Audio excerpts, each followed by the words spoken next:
రామగుండం పారిశ్రామిక ప్రాంతంలోని lorry tippers association యజమానులు ఎన్టీపీసీ ఎఫ్సీఐ క్రాస్ రోడ్ వద్ద ప్రత్యేక కార్యక్రమం చేపట్టారు. ఈ సందర్భంగా రామగుండం ఎమ్మెల్యే రాజ్ ఠాకూర్ మక్కన్ సింగ్ చిత్రపటానికి పాలాభిషేకం చేశారు. గతంలో రోడ్డున పడిన లారీ యజమానులు ఒకతాటిపైకి తీసుకొచ్చి ఉపాధి కల్పించిన ఎమ్మెల్యేలకు పాలాభిషేకం చేస్తున్నట్లుగా యజమానులు పేర్కొన్నారు. ఈ సందర్భంగా బడికెల శేఖర్ శ్రీనివాసరెడ్డి మాట్లాడుతూ ఇటీవల స్థానిక లారీలు ఎన్టీపీసీ బూడిద లోడింగ్ విషయంలో ఇబ్బంది ఉండటంతో ఈ విషయాన్ని ఎమ్మెల్యే దృష్టికి తీసుకెళ్లామన్నారు. వెంటనే స్పందించిన ఎమ్మెల్యే ఎన్టీపీసీకి సంబంధించిన ఎల్కలపల్లి యాష్ పౌండ్ వద్ద అదనంగా మిషన్లను ఏర్పాటు చేసి బూడిద లోడింగ్ చేస్తున్నారని దానికి హర్షం వ్యక్తం చేశారు. కొన్ని అనివార్య కారణాల వల్ల నేను ఒక నిరసన కార్యక్రమం తెలియజేసి దాంట్లో మాకు అన్యాయం జరుగుతుందని చెప్పిన దానికి మా గౌరవ ఎమ్మెల్యే గారు స్పందించి మాకు యాష్టాన్లో తగిన న్యాయం చేశారు.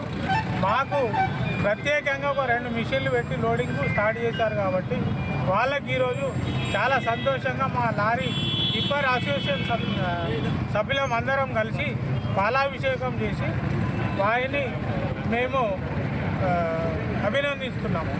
అందరం కలిసి ఇలా పాలాభిషేకం చేయాలన్న అన్నగారికి మాకు న్యాయం జరిగింది అన్న చేయబట్టి అని చెప్పి శేఖర్ గారు రావడం జరిగింది. మేము ఒక్కటే చెప్పదలుచుకున్నాం, దయచేసి మిత్రులందరికీ మా రామగుండం కాన్స్టిట్యూన్సీల ప్రజలు కూడా అందరు వినాలి. దయచేసి మా లారీ యజమానులు, మా లారీ కుటుంబాలు, రాజకీయ నాయకులు ఎవరన్నా ఉంటే రాజకీయం చేయొద్దు దయచేసి మా లారీ సంఘాల మీద. మేము పేరున అందరికీ కూడా ఒకటే చెప్తున్నాం, దయచేసి మేము ఆల్రెడీ మా లారీ కుటుంబాలు గత 5 సంవత్సరాలలో రోడ్డు మీద పడి మొత్తం అనుకున్నాం. మేము మా ఆత్మహత్యలు కూడా చేసుకున్న కుటుంబాలు ఉన్నాయి మా లారీ సంఘాలు. దయచేసి మేము ఒక్కటే చెప్పదలుచుకున్నాం, ఇప్పుడు రాజ్ ఠాకూర్ గెలిచినాక ఇంత నవ్వుకుంటా ఇంత అన్నం తింటున్నామంటే అది రాజ్ ఠాకూర్ దయ వల్లనే తింటున్నామన్నా. మేము అన్నీ చెప్పదలుచుకుంటే చాలా ఉన్నాయి చెప్పేటి. నిన్న బూడిద గురించి ఒక పెద్ద మనిషి మాట్లాడతాడు, ఒక ఆయన లారీల గురించి మాట్లాడుతూ ఉన్నారు. మేము సంవత్సరం స్ట్రైక్ జరిగి అడ్డాల మొత్తం బంద్ అయితే కూడా ఏ ఒక్క పెద్ద మనిషి కూడా మా దగ్గరికి వచ్చి మాట్లాడిన దాఖలు లేవు. ఆ గవర్నమెంటే ఫామ్లో ఉన్న టీఆర్ఎస్ గవర్నమెంట్ ఉంటే కూడా ఎవరు మాట్లాడలే. ఇదే రాజ్ ఠాకూర్ గారు వచ్చి మాకు బ్రిడ్జి కాడ స్ట్రైక్ చేసి మా లారీ కుటుంబాలకు అండగా